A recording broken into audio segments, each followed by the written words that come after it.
പട്ടികജാതി പട്ടികവർഗ വകുപ്പ് മന്ത്രി ശ്രീ OR കേളുവിന്റെ മണ്ഡലത്തിലെ തിരുനെല്ലി ആശ്രമ വിദ്യാലയത്തിലാണ് ഞങ്ങളുള്ളത്. ഒരു വാർത്ത വന്നതിന്റെ അടിസ്ഥാനത്തിൽ അതിന്റെ ജെനുവിനിറ്റി പരിശോധിക്കാനാണ് ഇവിടെ എത്തിച്ചേർന്നത്. ഇവിടെ വന്നപ്പോൾ ഏറ്റവും ദാരുണമായിട്ടുള്ള സാഹചര്യത്തിലൂടെ കുട്ടികൾ കടന്നു പോകുന്ന ഒരു കാഴ്ച.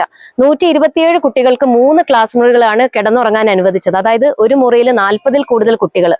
ഏറ്റവും തിങ്ങി നിറഞ്ഞു നിൽക്കുന്ന ഒരു സാഹചര്യം. അതുപോലെ ഒരു ബാത്റൂം മാത്രമാണ് അവർക്ക് നിലവിൽ ഉള്ളത് എന്ന സൂചനയിൽ പെട്ടതിന്റെ അടിസ്ഥാനത്തിലാണ് 4 യൂണിറ്റുകൾ വേറെ സ്ഥാപിക്കാനുള്ള ഒരു തീരുമാനം ഉണ്ടായി. അതിവിടെ സ്ഥാപിച്ചുകൊണ്ടിരിക്കുന്നു. അതൊന്ന് പരിശോധിച്ച സമയത്ത് ഏറ്റവും ഉപയോഗശൂന്യമായിട്ടുള്ള 4 ബാത്റൂമുകളാണ് മുനിസിപ്പാലിറ്റി ഇവിടെ പ്രൊവൈഡ് ചെയ്തിരിക്കുന്നത്. അത് വാതിൽ അടയ്ക്കാനും തുറക്കാനും സാധിക്കാത്ത ഫ്ലഷ് ടാങ്ക് പൊട്ടിയിട്ടുള്ള ടോയ്ലറ്റ് സീറ്റ് ഒക്കെ പൊട്ടിയിട്ടുള്ള ശുചിമുറികൾ എവിടെ നിന്നോ ഒഴിവാക്കിയിട്ടുള്ള സാധനങ്ങൾ ഇവിടെ കൊണ്ടുവന്ന് സ്ഥാപിക്കാനുള്ള ശ്രമമാണ് നടത്തിയത്. അതിനെ ഞങ്ങൾ തടഞ്ഞിട്ടുണ്ട്. ഇവിടെ സ്ഥാപിക്കുമ്പോൾ കുട്ടികൾക്ക് അത് ഉപയോഗിക്കാൻ പറ്റുന്ന സാധനങ്ങൾ കൊണ്ടുവന്ന് ഇവിടെ അസംബിൾ ചെയ്യണമെന്ന ഒരു ആവശ്യം ഞങ്ങൾ മുൻപോട്ട് വെച്ചിട്ടുണ്ട്.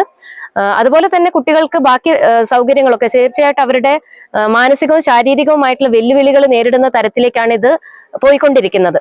ആറളത്തേക്ക് അവരെ ഷിഫ്റ്റ് ചെയ്യുമെന്ന് പറയുമ്പോൾ 5 വർഷക്കാലമായിട്ട് ഒരു 2 ഇലക്ട്രിക് പോസ്റ്റ് പോലും സ്ഥാപിക്കാൻ കഴിയാത്ത ഗുരുതരമായിട്ടുള്ള ഒരു അനാസ്ഥ KSEBയുടെ ഭാഗത്ത് നിന്ന് നമുക്ക് കാണേണ്ടി വരികയാണ്. അപ്പൊ KSEBയുടെ ഭാഗത്ത് നിന്നുള്ള അനാസ്ഥയും അതിനെ നിയന്ത്രിച്ചു പോരേണ്ട സംസ്ഥാന ഗവൺമെന്റിന്റെയും എല്ലാവരുടെയും അനാസ്ഥ ഇവിടെ ഏറ്റവും കൂടുതൽ ദുരിതം അനുഭവിക്കുന്നത് ഇവിടെയുള്ള ആദിവാസി വിഭാഗത്തിൽപ്പെട്ടിട്ടുള്ള അടിയ വിഭാഗത്തിൽപ്പെട്ടിട്ടുള്ള കുട്ടികളാണ്. തീർച്ചയായിട്ടും ഞങ്ങളുടെ നേതൃത്വത്തിൽ ഇതിനെതിരെ പ്രതിഷേധം ശക്തമായിട്ട് ഉയരുക തന്നെ ചെയ്യും.